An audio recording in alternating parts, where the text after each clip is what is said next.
देवरिया जनपद में एक मामला धर्मांतरण का ऐसा आया कि भूजाल सा आ गया कि भाई हैं और भाई ने जो आरोप लगाया है, जो भावुक होकर जो बात कहा है, हमें लगता है कि देवरिया ही नहीं पूरे देश के लोगों को सुनना चाहिए कि किस तरह से धर्मांतरण का खेल हो गया, आखिर क्या हो गया। बताने के लिए किस तरह से आपके बहन धर्मांतरण कर ली, क्या था। मैं देखिए इस देवरिया भूमि पर देवभूमि पर हूँ और मैं गायत्री गुप्ता जो अभी गुलशन फातिमा बनी हैं उनका मैं छोटा भाई हूँ। और मैं पूरे देश के लोगों को इस मीडिया के माध्यम से ये बता देना चाहता हूँ कि हमारी बहन बहुत धार्मिक प्रवृत्ति की थी और हमारे बहनोई जो है गांव में अगर किसी के वहाँ से फरमान आता था कि यहाँ कीर्तन भजन का कार्यक्रम होना है तो उसमें वो शामिल हो जाते थे। लेकिन आखिर इन लोगों की क्या आवश्यकता हो गई, हम लोग, हमारे पिताजी, हम लोग, पूरा हमारे मित्र मंडली बड़ी धूमधाम से। अच्छा ये बताइए, कुछ लोग कहेंगे कि हो सकता है स्क्रिप्टेड आप आपकी वो बहन ना हो, आप उनके भाई ना, उसके लिए आपके पास कोई साक्ष्य है क्या वो आपके बहन है। भाई साक्ष्य का, एक भाई और बहन का रिश्ता तो कुटुंब रजिस्टर से ही निकाल के देखा जा सकता है कि मैं उनका भाई हूँ और वो मेरी बहन है। अच्छा ये आप कहाँ के रहने वाले हैं। मैं ग्राम सभा असनहर जो गौरी बाजार थाने में पड़ता है, मैं वहाँ का निवासी हूँ। और हम लोग 6 भाई बहनों में मैं सबसे छोटा हूँ और मेरी बहन जो गायत्री गुप्ता थी जो आज गुलशन फातिमा बन गई हैं, वह भाई बहनों में 5वें नंबर की थी, जिनकी शादी सन 1998 में बहुत धूमधाम से गौरी बाजार से किया गया था। और हम लोग बहुत प्रसन्न मुद्रा में थे और हम भी उनके यहाँ आया जाया करते थे, वो भी मेरे आती जाती थी। लेकिन बीच में कुछ आपसी मतभेद हुए, उन्होंने हमसे मिलना कम कर दिया, लेकिन मुझे यह कहीं नहीं बताया गया कि उनका धर्मांतरण कराया जा रहा है। ये आपसी मतभेद क्यों हुआ, क्या आपके बहन पहले किसी मुस्लिम के टच में थी या इस तरह का कोई बात था कैसे? नहीं, हम लोगों का आपसी मतभेद इसके वजह से नहीं हुआ कि मुस्लिम और हिंदू का मैटर था। हर भाई बहन में झगड़ा हो जाता है तो झगड़ा का तुल्य यह नहीं होता है कि भाई बहन का रिश्ता ही ख़त्म हो जाता है। हम लोग फिर बीच में मिले। 2015 में मेरे भाई की लड़की की शादी थी, मेरे भाई गुजर चुके हैं और उनकी लड़की अभी 3 महीने की थी, उसको मैंने जो है पढ़ाया लिखाया, उसका शादी किया। 2015 में हमारे बहनोई, हमारे बहन सपरिवार आए थे, अभी कहीं कोई धर्मांतरण नहीं हुआ था। लेकिन आज मुझे दुख इस बात का हुआ कि मैं लाल बिहारी यादव जी जो सपा के विधान परिषद सदस्य हैं, जो एक शिक्षक समाज के द्वारा चुने हुए हैं और विगत 10-5 साल पहले हमसे मुलाकात भी उनकी हुई है। मैं आज दिन भर देवरिया शहर में छटपटा रहा था कि माननीय लाल बिहारी यादव जी अगर देवरिया में हैं तो मेरी बहन और मेरे बहनोई से ज़रूर मिलेंगे और उनकी भी दुख को सुनेंगे, उनकी भी पीड़ा को सुनेंगे और अपने विपक्ष के नेता माननीय पांडे जी को ज़रूर बताएंगे। लेकिन उनका अधूरा यह काम मुझे अच्छा नहीं लगा और मैं यह मान लिया कि हिंदू समाज का कोई नेता नहीं है, सिर्फ मैं एक सलम मणि जी को और बाकी लोग जो भाजपा के हैं उनको मैं मानता हूं कि हिंदू का नेतृत्व करते हैं।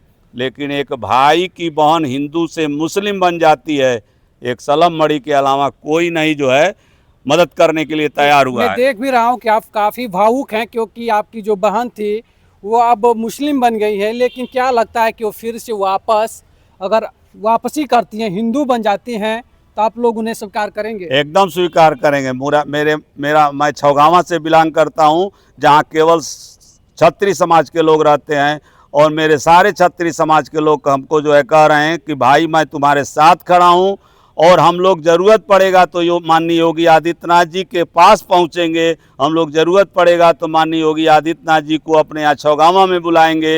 हमारे बड़े भाई हैं माननीय रतनपाल सिंह जी, उनको भी शायद यह ज्ञान नहीं है और मेरी बहन लगभग रतनपाल सिंह के ही बैच की पढ़ी हुई हैं और गोरखपुर विश्वविद्यालय में छात्रावास में रह करके 4 साल की पढ़ाई उन्होंने किया है। हम लोग बहुत कष्ट झेल करके उनको छात्रावास का पूरा खर्च उठाते हुए उनका पठन पाठन का काम कराया था।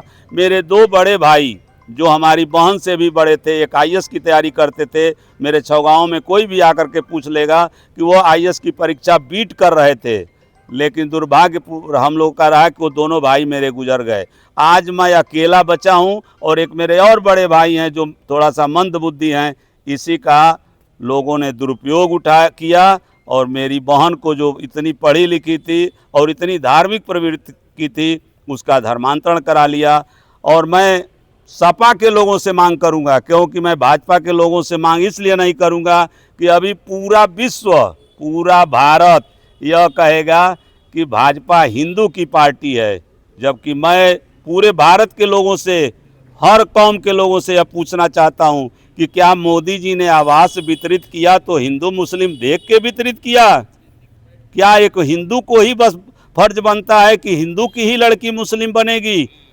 अगर पूरे हिंदू समाज से मैं अपील करता हूं कि अगर एक मुस्लिम लड़की को कोई हिंदू बना के दिखा दे तो मैं उसी दिन उसका आकर के गोबर काढ़ूंगा, उसका मैं जो कहेगा वो मैं करूंगा। लेकिन मेरा हिंदू समाज इतना सरल है कि किसी के ऊपर अंगुली नहीं उठाता है। जो आपके भांजे हैं, कितने भांजे हैं, उनसे बात होती है? आपके बहन से कब लास्ट टाइम बात हुई थी? इस समय जब ये विवाद सामने आया, मामला धर्मांतरण का सामने आया, तब उनसे आपने मुलाकात करने की कोशिश की या नहीं? मैं देखिए, जब से मुझे पता चला है कि धर्मांतरण उन लोगों ने कर लिया है, मैं उनके दरवाजे पर जाता हूं और मैं पुनः वहां से वापस आ जाता हूं। मैं उनके दरवाजे पर जाके दरवाज़ा खटखटाया, मुझे बाद में पता चला कि मेरा भांजा जो है लखनऊ में कहीं नमाज पढ़ाता है। मुझे मुझे बहुत दुख हुआ। मेरे दोनों भांजे यहीं GIC राजकीय इंटरमीडिएट कॉलेज देवरिया से इंटरमीडिएट तक की पढ़ाई किए हैं। आप कोई भी, मैं किसी को भी कहता हूँ, लाल बिहारी जी को ही कहता हूँ, आप आकर के GIC में उनका रिकॉर्ड देख लें कि उन बच्चों का क्या दोष था। वो बच्चे तो नहीं चाहते थे, बच्चे तो चाहते हैं कि मैं मामा के घर जाऊं, और मामा के घर जो है उन बच्चों को नहीं भेजा गया, उनको धर्मांतरण क्यों करा दिया गया? जो समाजवादी पार्टी के टीम आई थी, डेलीगेशन आया था, आपसे मिलने की कोशिश की, आपसे बातचीत करने की कोशिश की, जानने की कोशिश की कि क्या वाकई में धर्मांतरण हुआ है या ये स्वेच्छा से हुए हैं? नहीं, उन्होंने कहीं नहीं मिला। मैं उन लोगों को देखते रह गया। मुझे पता चला कि वो अभी क्या नाम है हनुमान मंदिर से गुजरे हैं, तो मैं उनके पीछे पीछे लगा। मैं देखा कि उस्मान गनी जी के घर के तरफ ये लोग जा रहे हैं। मुझे पता नहीं था कि उस्मान गनी जी का घर कहाँ है। मैं उस्मान गनी पर न आरोप लगा रहा हूँ न कुछ कर रहा हूँ। मैं सिर्फ लाल बिहारी जी को मैं यह कह रहा हूँ कि क्या अगर यह सही है कि एक यादव की लड़की आरोप लगाती है कि मेरा धर्मांतरण कराया जा रहा है, तो चलिए उस बेटी का तो बचाव हो गया कि किसी ने धर्मांतरण नहीं करा पाया, वह SP साहब के वहाँ पहुँच गई। लेकिन मेरी बहन को क्यों धर्मांतरण करा दिया गया? अगर वह स्वेच्छा से हुई है तो कम से कम लाल मेरे पिता के नाम से आज भी वह है, और हम लोग उसको दान कर दिए थे, और यह दान हम लोग गायत्री गुप्ता और दत्तात्रेय नाथ गुप्ता को किए थे, और यह कह करके हम लोग किए थे कि जिस दिन आपकी संतानें हो जाएंगी उस दिन से यह ज़मीन आपकी हो जाएगी। और मैं बढ़ चढ़ के उनकी मकान जब बन रही थी तो उनके मकान के ठीक सामने एक स्वजाति परिवार रहता है, उन्हीं के वहाँ सीमेंट वगैरह सारा रख करके पूरी मकान का निर्माण हम खड़ा होकर करवाए थे। और एक और लास्ट सवाल है, ये धर्मांतरण जो हुआ है, क्या लगता है कि पहले आपकी बहन ने की या फिर दत्तात्रेय गुप्ता जी ने की? इसकी मुझे कोई जानकारी नहीं है। अगर दत्तात्रेय नाथ गुप्ता जी हमको बताए होते कि मेरी पत्नी पहले बनी है और मुझे ज़बरदस्ती बना रही है तो मैं ज़रूर उनका सहयोग किया होता। लेकिन वो लोग हमको या तो छोटा समझ करके मुझसे बात नहीं किए, या तो उनको कोई ऐसा कह दिया होगा कि अगर कर लो, नहीं धर्मांतरण करोगे तो तुम्हारा हम यह नुकसान कर देंगे। हम यह पूछना चाहते हैं कि दत्तात्रेय नाथ गुप्ता जी से भी पूछना चाहता हूँ कि आप जिस धर्म को स्वीकार कर लिए हैं, क्या वह धर्म झूठ बोलना सिखाता है?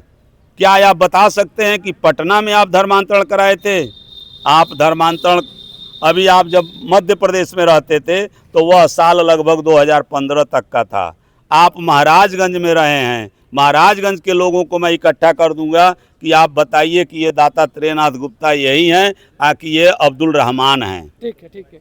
ये देखिए, देवरिया जनपद में ये मामला तो सामने आया, लेकिन कहा जाता है कि एक चिंगारी ही बड़े आग को जन्म देने का जरिया बनता है। तो क्या एक लड़की ने इसमें चिंगारी डालने का काम किया है, जिन्होंने पुलिस अधीक्षक के सामने आकर बताया कि देवरिया के SS मॉल, AG मार्ट के मालिक के द्वारा धर्म परिवर्तन के लिए दबाव बनाया जाता है, लोभ दिया जाता है, लड़कियों पर देह व्यापार करने की दबाव बनाया जाता है। सारे आरोप लड़की लगाई।